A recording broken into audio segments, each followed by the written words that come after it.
بیوی کے حقوق ہیں ان کے بارے میں بتایا گیا کہ شوہر کی وفات پر بیوی کے لیے 1 سال تک رہائش اور نان نفقہ کی وصیت کا ذکر ہے، مگر اگر وہ خود چلی جائے تو کوئی گناہ نہیں، دینے کی جو ذمہ داری ہے وہ مرد پہ ہے، لیکن اگر عورت خود ڈیسائیڈ کرے، جیسے وہ جب اس کے بعد جو اپنا عدت گزارنے کے بعد شادی کر لیتے تو اس کا رائٹ ہے۔ طلاق یافتہ عورتوں کے لیے مناسب فائدہ یعنی مالی مدد کرنا متقی لوگوں کے لیے لازم قرار دی گیا، تاکہ جب وہ طلاق بھی دے دی جائے تب بھی اس کو جو ہے نا مناسب طریقے سے رخصت کیا جائے، تاکہ وہ جو ہے وہ پریشان نہ ہو مالی طور پہ، زیادہ پریشانی مالی معاملات میں ہوتی ہے تو اس میں اس کو ریلیکس رکھا جائے۔ پھر آیت نمبر 242، آخری آیت اس سلسلے کی، کہ اللہ تعالیٰ نے اپنی آیات اس لیے واضح کرتا ہے تاکہ لوگ سمجھیں اور عقل سے کام لیں۔ تو انشاءاللہ اس کو ہم تفصیل سے دیکھیں گے۔ رب اشرح لی صدری ویسر لی امری واحلل عقدۃ من لسانی۔ اللہ تعالیٰ سے دعا ہے کہ اللہ تعالیٰ ہمیں اس کو بہترین طریقے سے سمجھنے کی توفیق عطا فرمائے۔ آیت مبارکہ 235 ہے، اعوذ باللہ من الشیطان الرجیم، ولا جناح علیکم فیما عرضتم به من خطبۃ النساء او اکننتم فی انفسکم علم اللہ انکم ستذکرونہن ولکن لا تواعدوهن سرا الا ان تقولوا قولا معروفا ولا تعظيموا عقدة النكاح حتى يبلغ الكتاب أجلا واعلموا أن الله يعلم ما في أنفسكم واحذروه واعلموا أن الله غفور حلیم۔ اس کا ترجمہ ہے، عدت کے زمانے میں اگر تم اشارے کنائے سے بات ظاہر کر دو یا دل میں چھپائے رکھو تو دونوں جائز ہیں۔ اللہ جانتا ہے کہ ان کا خیال تو تمہارے دل میں آئے گا ہی، مگر دیکھو خفیہ عہد و پیمان نہ کرنا، اگر کوئی بات کرنی ہے تو معروف طریقے سے کرو، اور نکاح کا فیصلہ اس وقت تک نہ کرو جب تک کہ عدت پوری نہ ہو جائے۔ سمجھ لو کہ اللہ تمہارے دلوں کے حال کو جانتا ہے، سو اس سے ڈرتے رہو، اور جان لو بے شک اللہ تعالیٰ بہت بخشنے والا اور بردبار ہے۔ اس کا مفہوم یہ ہے کہ اللہ تعالیٰ فرماتے ہیں اگر کوئی شخص عدت گزارنے والی عورت کا نکاح کی خواہش رکھتا ہے تو دل میں یہ ارادہ رکھنا یا اشارات نکاح کا ذکر کرنا گناہ نہیں، کیونکہ یہ انسانی فطرت ہے۔ لیکن اس اجازت کے ساتھ اہم حدود بھی مقرر کر دی گئیں کہ خفیہ وعدے اور پوشیدہ تعلقات ممنوع ہیں۔ عدت ختم ہونے سے پہلے نکاح کا قطعی فیصلہ یا معاہدہ جائز نہیں ہے۔ گفتگو صرف مہذب، معروف اور مہذب شرعی حدود کے اندر ہونی چاہیے۔ اللہ دلوں کے ارادوں اور نیتوں سے باخبر ہے، یعنی کہ جو عورت ہے اس کو یہ ہے کہ وہ یکسوئی کے ساتھ اپنی عدت پوری کرے۔ اگر کوئی اس کے ساتھ شادی کرنے کا ارادہ رکھتا بھی ہے تو اپنے تک اس کو رکھے، اگر عورت سے بھی جو ہوگی وہ سارا معاملات جو ہوں گے وہ عدت کے بعد ہوں گے۔ تو یہاں پہ جو منع کیا گیا وَلَٰكِن لَا تُوَاعِدُوهُنَّ سِرًّا، ان سے پوشیدہ عہد و پیمان مت کرو۔ قرآن صرف ظاہری عمل نہیں دیکھتا بلکہ پوشیدہ تعلقات کی پوشیدہ بنیادوں کو بھی پاکنا چاہتا ہے، کیونکہ اللہ تعالیٰ ظاہر کو بھی دیکھنے والا ہے اور جو چیزیں سامنے نہیں ہیں ان کا بھی جاننے والا ہے۔ مفسرین نے خفیہ وعدوں کو میں شامل کیا ہے، کس کو؟ پوشیدہ محبت کے معاہدے، خفیہ ملاقاتیں، عدت کے دوران جذباتی وابستگی پیدا کرنا، ایسا تعلق جو بعد میں فتنہ یا بد اعتمادی پیدا کرے۔ اسلام اس خاندان کی بنیاد اعتماد، شفافیت اور پاکیزگی پر رکھتا ہے، اس لیے وہ ہر ایسے راستے کو بند کرتا ہے جو بعد میں اخلاقی خرابی اور جذباتی استحصال کا ذریعہ بن سکتا ہو۔ یہ الحمدللہ بڑی بہت خوبصورتی ہے اور چیزیں بہت ڈیفائن کی گئی ہیں۔ اللہ تعالیٰ ہم سب کو اس پہ چلنے کی توفیق عطا فرمائے۔ قول معروف، مگر یہ کوئی معروف بات کرو، قرآن نے مکمل خاموشی کا حکم نہیں دیا بلکہ معروف بات کی اجازت دی ہے۔ اس سے معلوم ہوتا ہے کہ اسلام حقیقت پسند دین ہے۔ قول معروف میں شامل ہے مہذب گفتگو، عزت و وقار کے ساتھ بات، واضح مگر پاکیزہ انداز، ایسا کلام جس میں فتنہ، لالچ یا جذباتی کھیل نہ ہو۔ یہ اصول آج کی دور میں ڈیجیٹل گفتگو، سوشل میڈیا یا رابطے یا نجی چیٹس پر بھی پوری طرح لاگو ہوتا ہے، یعنی کہ اس کے ذریعے سے بھی جو بات ہوگی وہ بھی اس میں شامل ہوگی، یعنی کوئی بھی رابطہ کسی طریقے سے بھی کوئی کانٹیکٹ جو ڈیولپ کیا جائے تو اس میں معروف طریقے سے کیا جائے، ویل نون طریقے سے کیا جائے، عزت اور وقار کے ساتھ کیا جائے۔ عدت ختم ہونے سے پہلے نکاح کے ممانعت ہے، نکاح کی گرہ مضبوط نہ کرو جب تک کہ عدت پوری ہو جائے، یعنی کہ اس حکم میں کئی حکمتیں ہیں۔ ایک تو جذباتی استحکام ہے کہ وفات یا طلاق کے بعد عورت کو ذہنی اور جذباتی سکون کا وقت ملے۔ نسب اور خاندانی تحفظ ہے، حمل یا نسب کے متعلق ہر شبہ ختم ہو جائے۔ اس کے بعد سابقہ تعلق کے احترام کا اظہار ہے کہ خصوصاً عدت کے وفات میں سابقہ شوہر کے ساتھ تعلق اور زندگی کا احترام برقرار رہے۔ جلد بازی سے حفاظت ہے کہ زندگی کے بڑے فیصلے جذبات کے فوری دباؤ میں نہ کیے جانے چاہیے، تو یہ اس کے لیے بھی ضروری ہے، اور یہ باقی معاملات میں ضروری ہے کہ جلد بازی نہ کی جائے، بلکہ سوچ سمجھ کے وقت لے کے جو ہے وہ چیزوں کو مکمل کیا جائے۔ موجودہ دور میں دیکھتے ہیں کہ یہ جو آیت جو ہے وہ کیسے ہے۔ یہ اس میں موجودہ دور میں جو سب سے بڑا فتنہ ہے وہ سوشل میڈیا، خفیہ تعلقات ہیں۔ ڈیجیٹل دنیا میں پوشیدہ گفتگو، نجی چیٹس اور جذباتی وابستگیاں عام ہو چکی ہیں۔ یہ آج یاد دلاتی ہے کہ تعلق صرف قانونی نہیں بلکہ اخلاقی بھی ہونا چاہیے۔ اس کے بعد یہ ہے کہ لوگ عدت یا کمزور جذبات میں موجود خواتین کی نفسیاتی طور پر متاثر کرتے ہیں۔ قرآن اس دروازے کو بند کرتا ہے، یعنی کہ ایک کیفیت میں ہے جس میں ایک خاتون گزر رہی ہیں تو اس میں اس کی ایکسپلائٹیشن نہ ہو، اور اس سے پاکیزہ معاشرے کی بنیاد بنتی ہے۔ اسلام تعلقات کو کھلے، ذمہ دارانہ اور باوقار انداز میں قائم کرنا چاہتا ہے۔ نیت کی اصلاح ہے، صرف ظاہری گناہ سے بچنا کافی نہیں ہے، بلکہ دل کی نیت، اندرونی طرز عمل سے بھی پاک ہونا چاہیے۔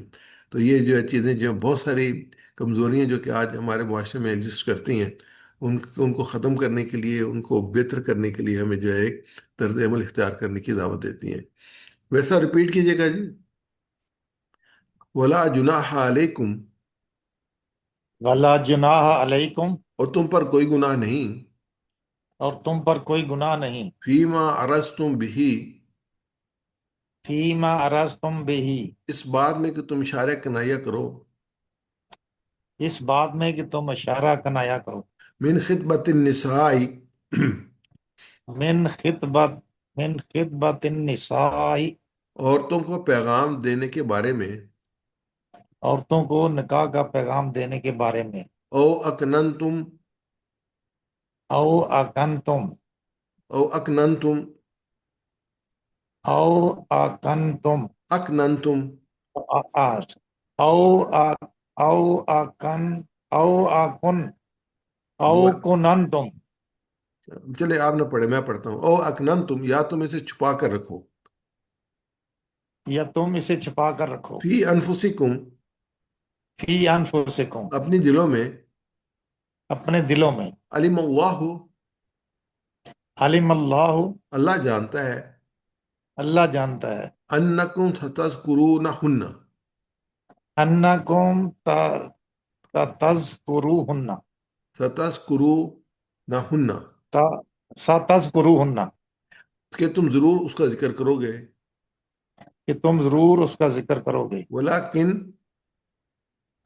ولیکن لا تعائدوہن لا تعائدوہن سرا، سرا، یا ان سے خفیہ وعدے نہ کرو، لیکن ان سے خفیہ لیکن ان وعدے سے نہ کرو، خفیہ باتیں نہ کرو، الا ان تقولوا، الا ان تقولوا، مگر یہ کہ تم کہو، مگر یہ کہ تم کہو، قولا معروفا، قولا معروفا، بھلی اور مناسب بات، بھلی اور مناسب بات، ولا تعظموا، ولا تعظموا، اور پختہ ارادہ نہ کرو، اور پختہ ارادہ نہ کرو، عقدۃ النکاح، عقدۃ النکاح، نکاح کے بندھن کا، نکاح کے بندھن کا، حتی یبلغ الکتاب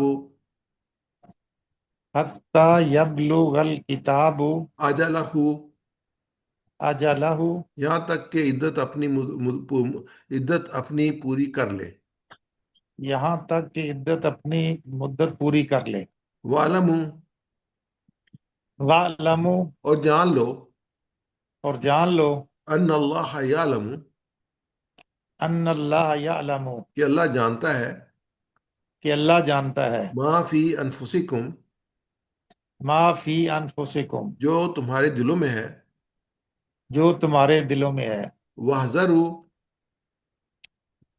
فَاحْذَرُوهُ، بس اس سے ڈرو، پس اس سے ڈرو، وَاعْلَمُوا، وَاعْلَمُوا، اور جان لو، اور جان لو، ان اللہ غفور حلیم، ان اللہ غفور، غفور حلیم، جزاک اللہ، اور بے شک اللہ بخشنے والا بردبار ہے۔ بے شک اللہ بخشنے والا بردبار۔ جزاک اللہ خیر جی، آگے ہم چلتے ہیں اگلے حصے پہ، آیت نمبر 236 پہ۔ لا جناح علیکم، تم پر کچھ گناہ نہیں، ان طلقتم النساء ما لکم تمسوہن او تقرضوہن لہن فریضہ، کہ اگر تم عورتوں کو طلاق دے دو قبل اس کے کہ ہاتھ لگانے کی نوبت آئے، یا مہر و متعوہن، یا مہر مقرر ہو، الموسی قدر ہو، اس صورت میں انہیں کچھ نہ کچھ ضرور دینا چاہیے۔ الموسی قدر ہو، المقتری قدر ہو، خوشحال آدمی اپنی مقدر کے مطابق دے، اور متاعن بالمعروف، اور جو المقتری قدر ہو، اور غریب آدمی مقدر کے مطابق معروف طریقے سے دے۔ حقاً علی المحسنین، یہ حق ہے نیک آدمیوں کا۔ تو یہ صورتحال جو ہے وہ سناریو ہے کہ رشتہ ہوا، اور اس کے بعد جو ہے وہ نکاح ہو گیا، لیکن نکاح سے رخصتی نہیں ہوئی، اور مہر جو ہے وہ مقرر ہوا، تو اس صورت میں کیا صورتحال بنے گی؟ تو یہ اس میں ہمارے سامنے ہے۔ اس میں کیس نمبر 1 یہ ہے کہ طلاق قبل از رخصتی، یعنی کہ اس میں کیا ہے، اگر مرد نے ایسی عورت سے نکاح طلاق دے دی جس کے ساتھ ابھی ازواجی تعلقات قائم نہیں ہوا اور مہر مقرر نہیں کیا گیا، تو اس پر کوئی گناہ نہیں ہے، یعنی وہ صرف نکاح کے بعد رخصتی سے پہلے اگر کسی وجہ سے علیحدگی ہو جائے تو شرعی طور پر جائز رکھا گیا ہے، یعنی یہ پاسبل ہے۔ مگر اس کے ساتھ حکم یہ دے گا کہ عورت کو کچھ نہ کچھ دے دے، یعنی عورت کو خالی ہاتھ نہ لوٹائے، کیونکہ نکاح ہوا ہے تو ایک جو ہے نا ایک تعلق قائم ہوا ہے، تو اس تعلق کو اچھے طریقے سے ختم کرنا چاہیے۔ خوشحال آدمی اپنی حیثیت کے مطابق دے، اور تنگ دست اپنی استطاعت کے مطابق دے، اس کو متاع کہا گیا ہے۔ یعنی تو عورت کے طلاق کے بعد عورت کو عزت کے ساتھ رخصت کرنے کے لیے مالی تعاون یا تحفہ، یہ متاع ہے۔ یہاں اثر یہ ہے کہ نکاح ٹوٹ جائے گا بھی گیا جائے تو اخلاق نہ ٹوٹے، عورت کو خالی ہاتھ بے عزتی یا تلخی کے ساتھ رخصت نہ کیا جائے۔ شریعت صرف قانونی حق نہیں بتاتی، بلکہ انسانی وقار، حسن سلوک، معاشرتی عزت کی بھی حفاظت کرتی ہے۔ اچھا، یہ پاسبلٹی جو ہے نا قرآن پاک میں اللہ تعالیٰ نے یہ بیان کیا، اور یہ سوسائٹی میں ہو جاتی ہے۔ لیکن ہم نے یہ سوسائٹی میں اکثر دیکھا کہ جو طلاق کے کیسز ہوتے ہیں نا، اس میں جو معاملات ہوتے ہیں یا تعلقات ہوتے ہیں وہ خراب ہوتے ہیں، تو اس میں اللہ تعالیٰ نے اس کو بچانے کے لیے جو ہے نا احکامات نازل کیے ہیں کہ اس میں بھی عزت ہے اور وقار جو ہے انسانی حسن سلوک ہے، اس کو جو ہے وہ ختم نہیں ہونا چاہیے۔ لیکن یہ صاف ظاہر ہے کہ جو ابھی آدمی تحفہ دے گا، مالی تعاون کرے گا، اور اس کو عزت کا رخصت کرے گا، تو یہ حالات اس وقت پیدا نہیں ہوں گے۔ تو یہ کہ جس کو جو یہ کر سکتا ہو، یا تو یہاں بھی مردوں کو حکم دیا گیا ہے، خوشحال آدمی کو یا تنگ دست کو، تو اس کو ضرور کرنا چاہیے۔ حق علی المحسنین، محسن وہ ہے جو صرف عبادت، جو وہ نہیں ہے جو صرف عبادت کرے۔ محسن وہ ہے جو ٹوٹے ہوئے دل کا خیال رکھے، ٹوٹتے ہوئے دل کا خیال رکھے، جو اپنی انا سے اوپر اٹھے، جو تکلیف میں بھی انصاف کرے، اور جو رخصت کرتے وقت بھی عزت دے، اور اللہ تعالیٰ ہمیں ایسا دل عطا فرمائے جو تعلقات میں رحمت پیدا کرے، جدائی میں بھی انصاف کرے، ہر حالت میں محسنین میں شامل ہو جائیں، آمین۔ کہ یہ خاص طور پہ کہا کہ محسن، احسان کرنے والا۔ احسان ایک تو عدل ہوتا ہے نا، ایک انسان احسان ہوتا ہے۔ عدل وہ ہوتا ہے جیسے ترازو جو ہے نا وہ دونوں پلڑے ایکول ہیں، تو وہ عدل ہوگا۔ لیکن احسان کیا ہوگا کہ اس کی کسی کے حق سے زیادہ جو دیا جائے وہ احسان ہوگا۔ عدل یہ ہوگا کہ ٹھیک ہے جی اللہ تعلقات ختم ہو گیا۔ احسان کیا ہوگا؟ اس کو اچھے طریقے سے ختم کیا جائے۔ پیغام یہ ہے کہ یہ آیت ہمیں صرف طلاق کا حکم نہیں دیتی، بلکہ ہمیں انسان بننا سکھاتی ہے۔ اللہ تعالیٰ یہ بتا رہے ہیں کہ اگر رشتہ نبھ نہ سکے تب بھی کردار نہ گرے۔ دنیا میں اکثر لوگ تعلق ختم ہوتے ہی نفرت، انتقام، ذلت، سختی پر اتر آتے ہیں، لیکن قرآن کہتا ہے جدائی بھی خوبصورتی سے ہو سکتی ہے، اختلاف بھی عزت کے ساتھ ہو سکتا ہے، ختم ہونے اور رشتہ بھی انسانیت کے ساتھ ختم کیا جا سکتا ہے۔ بنیادی چیز یہ ہے کہ جو بھی رشتہ، یہ تو ایک رشتہ نکاح کا ہے، اس کے علاوہ بھی باقی معاملات جو ہے نا اس میں انسانیت کے ساتھ ہونے چاہیے، اور انسانیت ختم نہیں ہونی چاہیے۔ ویسا رپیٹ کیجیے گا جی۔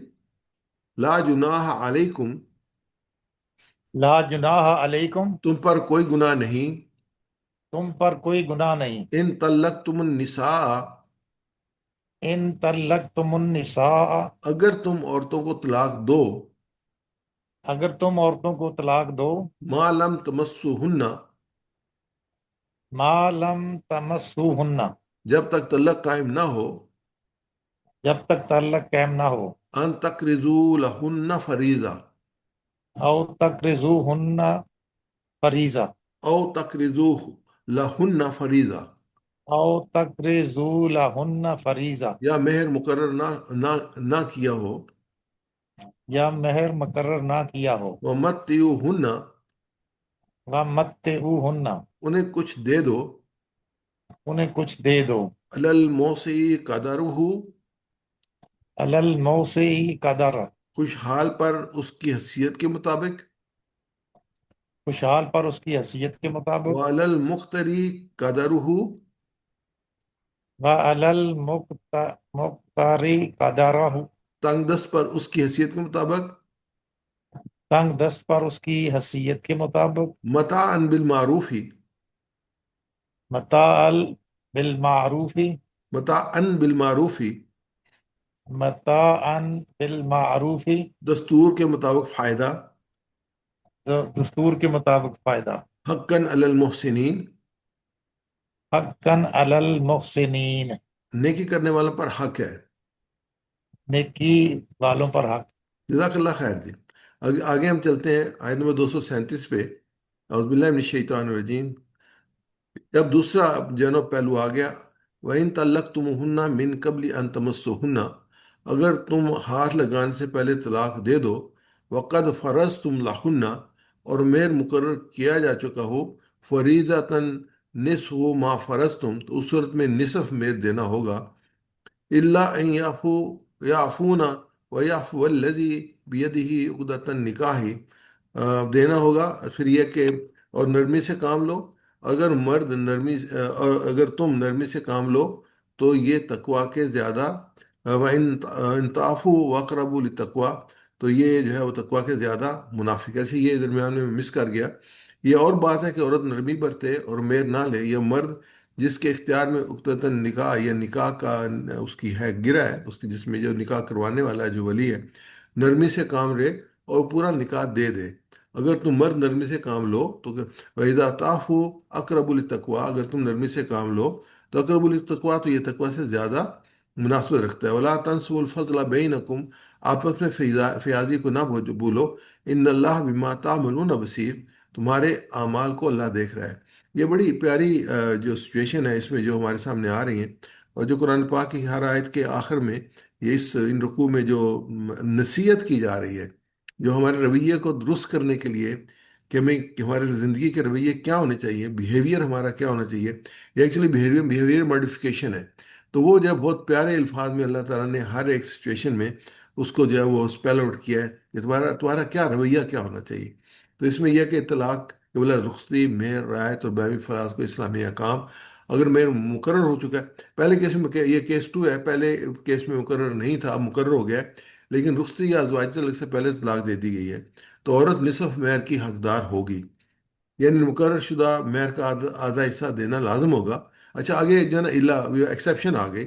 ایکسیپشن کیا آئی؟ البتہ اگر عورت خود معاف کر دے، یعنی جو مرد ہے وہ تو اس کو دینا پڑے گا اگر وہ لینے کے لیے تیار ہو، لیکن خود معاف کر دے، یا وہ مرد جس کے ہاتھ میں نکاح کا اختیار ہے زیادہ دے دے تو یہ افضل ہے. یعنی کہ جس نے نکاح کیا وہ پورا دے دے، وہ بھی کر سکتا ہے، عورت معاف بھی کر سکتی ہے. یعنی دونوں طرف سے اللہ تعالیٰ نے اس کو اوپن رکھا ہے. اصول رکھا ہے کہ آدھا دینا ہوگا، لیکن عورت اگر میں نہیں لیتی خوشی خوشی وہ بھی ٹھیک ہے، یا جس کے ساتھ نکاح ہو کہ میں پورا مہر ادا کروں گا، تو دونوں جو ہے میں یہ افضل ہے، اس کے یہ بہتر ہے.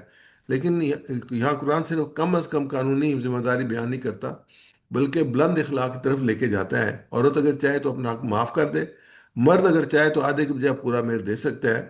فرمایا معاف کر دینا تقوی سے زیادہ قریب ہے. اس کا مطلب یہ حقوق کے معاملے میں بھی حساب برابری کرنا کافی نہیں ہے. وہی بات جو ہے عدل نہیں ہے، انصاف ہے، ساری احسان ہے. احسان کا رویہ یعنی دوسرے کے حق سے زیادہ دینا، بلکہ یہاں گنجائش ہو وہاں دل کی کشادگی، درگزر و احسان کا رویہ اختیار کرنا چاہیے، وہ زیادہ بہتر ہے.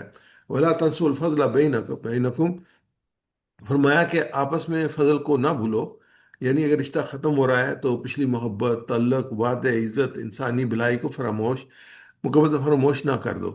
طلاق دشمنی کا نام نہیں ہے، بلکہ ایک مشکل فیصلے کو بھی شرافت، وقار، اللہ کے خوف کے ساتھ انجام دینا چاہیے. ان آیات میں معلوم ہوا کہ اسلام عورت کے لیے مالی حق، عزت، عورت کے مالی حق، عزت اور جذباتی تحفظ کا خیال رکھتا ہے۔ مرد کو پابند کیا گیا ہے کہ وہ اپنی حیثیت کے مطابق عورت کو فائدہ پہنچائے۔ اگر مہر مقرر ہو چکا ہے تو اس کا نصاب ادا کرے گا۔ اور ساتھ ساتھ فریقوں کو یہ تعلیم دی گئی کہ قانونی حق سے ساتھ اخلاق کی بلندی بھی ضروری ہے۔ خلاصہ یہ ہے کہ ان آیات کا مرکزی پیغام یہ ہے کہ طلاق اگر ناگزیر ہو جائے تو ظلم، تلخی، انتقام، بے مروتی کے ساتھ نہیں، بلکہ عدل، احسان، تقوی اور باہمی فضل کے ساتھ دی جاتی ہے۔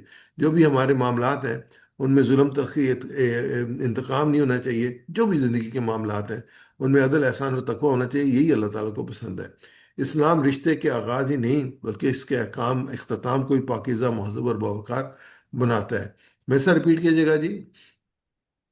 وَإِن طَلَّقْتُمُوهُنَّ، وَإِن طَلَّقْتُمُوهُنَّ، اگر تم طلاق دو، اگر تم طلاق دو، من قبل ان تمسوهن، من قبل ان تمسوهن، طلق سے پہلے، طلق سے پہلے، وقد فرضتم، وقد فرضتم، تم مقرر کر چکے ہو، تم مقرر کر چکے ہو، لہن فریضتاً، لہن فریضتاً، ان کے لیے مہر، ان کے لیے مہر، فنصف ما فرضتم، فنصف ما فرضتم، آدھا مہر لازم ہے، آدھا مہر لازم ہے، الا ان یعفون، الا ان یعفونا، مگر وہ معاف کر دیں، مگر وہ معاف کر دیں، ان یعفو، یا وہ معاف کر دے، او یعفو، یا وہ معاف کر دے، الذی بیدہ عقدۃ النکاح، الذی بیدہ عقدۃ النکاح، جس کے اختیار میں، جس کے اختیار میں نکاح ہے، نکاح کا اختیار رکھنے والا، ان تعفو، وَأَن تَعْفُوا، اور تم معاف کرو، اور تم معاف کرو، اقرب للتقوی، اقرب للتقوی، تقوی سے زیادہ قریب، تقوی کے زیادہ قریب، ولا تنسوا الفضل بینکم، وَلَا تَنْسَوْا الْفَضْلَ بَيْنَكُمْ، آپس میں احسان نہ بھولو، آپس کا احسان نہ بھولو، ان اللہ بما تعملون بصیر، ان اللہ بما تعملون بصیر، بے شک اللہ سب دیکھ رہا ہے۔ بے شک اللہ سب دیکھ رہا ہے۔ جزاک اللہ خیر جی۔ آگے چلتے ہیں۔ آیت نمبر 238 یہ نماز کے بارے میں، نماز کی حفاظت، خشوع اور حالت میں عبادت کا حکم۔ اعوذ باللہ من الشیطان الرجیم، حافظوا علی الصلوات والصلاۃ الوسطیٰ، اپنی نمازوں کی حفاظت کرو، خصوصاً درمیان والی نماز کی۔ وَقُونُوا لِلَّهِ قانتین، اور اللہ کے آگے ایسے کھڑے ہو جائے جیسے فرما بردار غلام کھڑے ہوتے ہیں۔ وَإِنْ خِفْتُمْ فَرِجَالًا أَوْ رُكْبَانًا، بس اگر خطرے کی حالت میں ہو یا پیدل ہو، جس صورت میں ہو وہ نماز ادا کرو۔ فَإِذَا أَمِنْتُمْ فَاذْكُرُوا اللَّهَ كَمَا عَلَّمَكُمْ مَا لَمْ تَكُونُوا تَعْلَمُونَ، اور فَإِذَا أَمِنْتُمْ، اور جب خطرہ دور ہو جائے، امن کی حالت آ جائے، فَاذْكُرُوا اللَّهَ، تو اللہ کو یاد کرو، کما علمکم، جس سے اس نے تمہیں سکھایا ہے، معلم تکون تعقلون، تم جسے تم نہیں جانتے تھے۔ ان آیات میں اللہ تعالیٰ نے نماز کی حفاظت، اس کی روح، بندگی کی کیفیت اور خوف و اضطراب کا بیان کے حالات میں بھی اللہ کے ساتھ تعلق کو قائم رکھنے کی تعلیم دی ہے۔ نکاح، طلاق، معاشرتی احکام کے درمیان اچانک نماز کا ذکر اس بات کی طرف اشارہ ہے کہ خاندانی اور معاشرتی زندگی کی اصلاح بھی اسی وقت ممکن ہے جب انسان کا تعلق اللہ کے ساتھ مضبوط ہو۔ اللہ تعالیٰ فرماتا ہے کہ تمام حافظ علیہ صلوات والصلاۃ الوسطیٰ، تمام نمازوں کی حفاظت کرو، خصوصاً درمیانی نماز کی۔ اللہ کے سامنے ادب سے کھڑے رہو۔ یہ حکم صرف نماز پڑھنے کے لیے نہیں ہے بلکہ حفاظت کا ہے، یعنی نماز کے وقت اس کے آداب، خشوع، اخلاص اور پابندی کی حفاظت۔ انسان کی زندگی میں کتنی مصروفیات، جھگڑے، مالی معاملات، خاندانی مسائل کیوں نہ ہو، نماز کو ضائع نہیں ہونا چاہیے۔ تفسیر میں صلاۃ الوسطیٰ یعنی درمیان نماز کے بارے میں بعض اقوال ملتے ہیں، یعنی جمہور مفسرین اور متعدد احادیث کی روشنی میں اس سے مراد نماز اثر ہے۔ اس نماز کا خاص طور پر اس لیے نمایاں کیا گیا ہے کہ دن کے مشاغل، تجارت اور دنیوی مصروفیات کے درمیان یہ نماز اکثر غفلت کا شکار ہو جاتی ہے، کیونکہ اینڈ ہو رہا ہوتا ہے سب کا، تو یہ معاملہ جیسے بھی یہ پوری ہم آیات پڑھ رہے ہیں، اس میں بھی جو ہے بندہ جو ہے وہ ذہنی طور پہ بہت زیادہ مصروف ہوتا ہے معاملات میں، یا ایون خاندان بڑا مصروف ہوتا ہے اور ٹینشن میں ہوتا ہے، کوئی اتنی آسان صورتحال نہیں ہوتی، لیکن اس میں بھی کیا کہ نمازوں کی حفاظت کرو، اور خاص طور پہ عصر کی نماز کا گویا قرآن انسان کو یاد دلا رہا ہے کہ دنیا کی دوڑ اللہ کی یاد سے غافل نہ کر دے، اور جب انسان جو اپنے رب کے ساتھ تعلق قائم کرتا ہے نا، تو اس میں جو معاملات ہیں وہ بھی آسان ہو جاتے ہیں، تو اس کو پھر اس کو یہ بھی یاد رہتا ہے کہ اللہ نے مجھے ان معاملات کو سلجھانے کے لیے کیا ہدایات دی ہیں، لیکن جب وہ بھول جاتا ہے تو پھر سب کچھ بھول جاتا ہے، تو پھر اس کی وجہ سے جو معاملات ہیں وہ خراب بھی ہوتے ہیں، جو معاملات میں پریشانی بھی ہوتے ہیں، اور جو زندگی کی ڈور ہے وہ الجھ جاتی ہے، اس کو سلجھانا بھی مشکل ہو جاتا ہے۔ تو اللہ تعالیٰ نے جو ہمیں طریقے بتائے ہیں وہ یہ ہے کہ وہ زندگی کی ڈور اجلتی نہیں ہے، بلکہ اس میں آسانی ہی آسانی ہے۔ وقوم للہ قانتین، اور اللہ کے آگے اس طرح کھڑے ہو جیسے فرمردار غلام کھڑے ہوتے ہیں، اللہ کے ساتھ قانت بن کر کھڑے رہو۔ قنوت صرف خاموش رہنے کا نام نہیں ہے، بلکہ عاجزی، ادب، یکسوئی اور مکمل بندگی کی کیفیت ہے۔ جسم نماز میں جسم کھڑا ہوتا ہے، مگر اصل مطلوب دل کا جھکنا ہے۔ انسان اپنی فکر، خواہش، غرور، دنیاوی پریشانیوں کو چھوڑ کر اللہ کے سامنے حاضر ہو، یہی نماز کی روح ہے۔ اگر آپ اس کو اصولی طور پہ دیکھیں نا، تو یہ اب نماز کا ٹائم ہوتا ہے اور نماز میں چلے جاتے ہیں، تو ایک کیا ہوتا ہے، ایک بریک آ جاتی ہے، جب نماز میں کھڑے ہو جاتے ہیں اور پوری اس کے قانتین کی طرح کھڑے ہوتے ہیں، تو وہ جو معاملات جن پہ آپ الجھے ہوتے ہیں نا، ایک دم وہ الجھاؤ ختم ہو جاتا ہے، اور آپ ایک پیس کی، قنوت کی کیفیت میں آ جاتے ہیں۔ تو اس میں جو ہے نا، پھر آپ کو اس کے بعد سوچنے کا، معاملات کو حل کرنے کے لیے زیادہ آسانی ہو جاتی ہے۔ اس سے اگلی آیت میں خوف اور غیر معمولی حالات کا حکم دیا گیا ہے کہ اگر تم خوف کی حالت میں ہو یا پیدل یا سواری پر، نماز پڑھ لو، پھر جب امن حاصل ہو جائے تو اللہ کو یاد کرو، جس طرح اس نے وہ کچھ سکھایا جو تم جانتے نہ تھے۔ تو ویسا ریپیٹ کیجیے گا: حافظ، حافظو، حفاظت کرو، حفاظت کرو، الصلواتی، الصلواتی، نمازوں کی، نمازوں کی، صلاۃ الوسطی، الصلاۃ الوسطی، درمیانی نماز کی، درمیانی نماز کی، قومو، کھڑے ہو، قومو، کھڑے ہو، للہ، اللہ کے لیے، للہ، اللہ کے لیے، قانتین، عاجزی اور رضا والے۔ قانتین، عاجزی و ادب والے۔ جزاک اللہ خیر۔ تو اگر اسی آیت کو کنٹینیوٹی ہے اپنے مضمون کی، فَإِنْ خِفْتُمْ، اگر پس اگر خطرے کی حالت میں ہو، فَرِجَالٌ اور رُكْبَانًا، تو پیدل یا سوال جس صورت میں ہو، ادا کرو، ادا کر سکو، نماز ادا کرو۔ وَإِذَا أَمِنْتُمْ، جب خطرہ دور ہو جائے، فَاذْكُرُوا اللَّهَ كَمَا عَلَّمَكُم مَّا لَمْ تَكُونُوا تَعْلَمُونَ، تو اللہ کو اس طریقے سے یاد کرو جو اس نے تم کو سکھایا، جس کو تم نہیں جانتے تھے۔ عام حالات میں نماز سکون، ترتیب اور مکمل آداب کے ساتھ ادا کی جاتی ہے، لیکن جنگ، سفر، خطرے یا شدید خوف کی حالت میں نماز معاف نہیں کی گئی۔ طریقہ آسان کر دیا گیا، مگر تعلق ختم نہیں کیا گیا۔ اگر رکوع اور سجود پوری طرح سے مطمئن نہ ہو، تب بھی نماز ادا کی جائے گی۔ یہاں ایک بڑی عظیم حقیقت سامنے آئی کہ مومن کی زندگی میں کوئی ایسی حالت ایسی نہیں ہے جس میں وہ اللہ سے کٹ جائے۔ خوف ہو یا امن، جنگ ہو یا سکون، انسان چل رہا ہو یا سواری پر، ہر حالت میں اللہ کی یاد قائم رہنی چاہیے۔ پھر اللہ تعالیٰ یاد دلاتا ہے کہ یہ نماز صرف طریقہ عبادت، اور یہ ہدایت سب اللہ کی عطا ہے۔ انسان خود یہ راستہ نہیں جانتا، اللہ نے اسے بندگی کا طریقہ سکھایا، اور اس لیے عبادت محض ایک فرض نہیں ہے، بلکہ اللہ کا احسان بھی ہے۔ تو یہ پوری اگر ہم تصویر اپنے سامنے رکھیں کہ اللہ رب العزت نے جو ہے نا، کسی حالت میں بھی نماز کو معاف نہیں کیا، ہر حالت میں ہمیں جو ہے وہ نماز پڑھنی ہے، اور نماز کا پڑھنا، نماز کے لیے جانا، نماز میں کھڑا ہونا، یہ اللہ کے ساتھ ایک تعلق ہے، اور اس تعلق کو کسی صورت میں ختم نہیں ہونا چاہیے۔ اور پوری وہ کیفیت بیان کر دی، خوف ہو، امن ہو، جنگ ہو، انسان پیدل چل رہا ہو، سواری پہ ہو، جو بھی ہے، ایون جنگ کے دوران بھی کہا کہ ایک صف جو ہے وہ نماز ادا کرے، اور پھر وہ پیچھے آ جائے، دوسری صف نماز ادا کرے، یعنی وہاں اس کیفیت میں بھی نماز کی چھوٹ نہیں دی۔ تو یہ کہ کتنی آسانی سے ابھی لوگ جو ہیں وہ نماز کو چھوڑ دیتے ہیں، خاص طور پہ اگر آپ فجر کی نماز کو لیں، کیونکہ رات چھوٹی ہو گئی ہے، اس لیے مسجد میں فجر کی تعداد میں لوگوں کی تعداد مغرب کی نماز یا عشاء کی نماز سے آدھی بھی نہیں ہوتی۔ تو اس میں ہمیں اپنے رویوں پہ غور کرنا چاہیے، اور کسی کیفیت میں بھی ہمیں نماز کو نہیں چھوڑنا چاہیے۔ کیوں کہ نماز سے ہمیں اپنے رب کے درمیان تعلق قائم ہوتا ہے، اور اللہ کی یاد کے لیے ہمیں نماز قائم کرنی ہوتی ہے۔ اس آیت کا مجموعی پیغام یہ ہے کہ اسلامی زندگی کی بنیاد اللہ سے تعلق پر قائم ہے۔ خاندانی نظام، اخلاق، معاملات، معاشرت سب اسے وہ درست ہو سکتے ہیں جب نماز زندہ ہو۔ نماز انسان کو اللہ سے جوڑتی ہے، دل کو پاک کرتی ہے، خوف میں سہارا دیتی ہے، زندگی کے ہر مرحلے میں بندی کا شعور پیدا کرتی ہے۔ یہ آیات مومن کو یہ سبق دیتی ہیں کہ نماز کو زندگی کی ترجیح بنایا جائے، تمام نمازوں کی حفاظت کی جائے، خصوصاً درمیانی نماز کی۔ نماز میں خوشی اور عاجزی پیدا کی جائے، اور کسی حالت میں بھی اللہ کی یاد کو ترک نہ کی جائے۔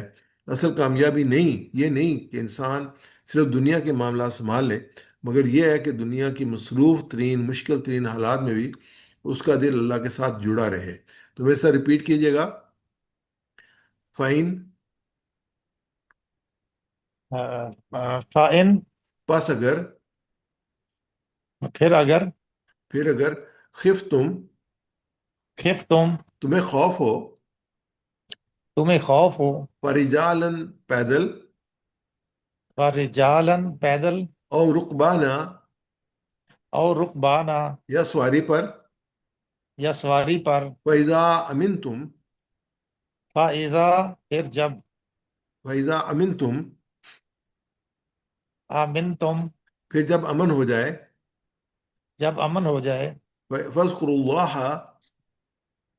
فاذکر اللہ، اللہ کو یاد کرو، اللہ کو یاد کرو، کما علمکم، کما علمکم، جیسے اس نے سکھایا، جیسے اس نے سکھایا، ما لم تکونوا تعلمون، ما لم تکونوا کا تعلمون، جو تم نہیں جانتے تھے۔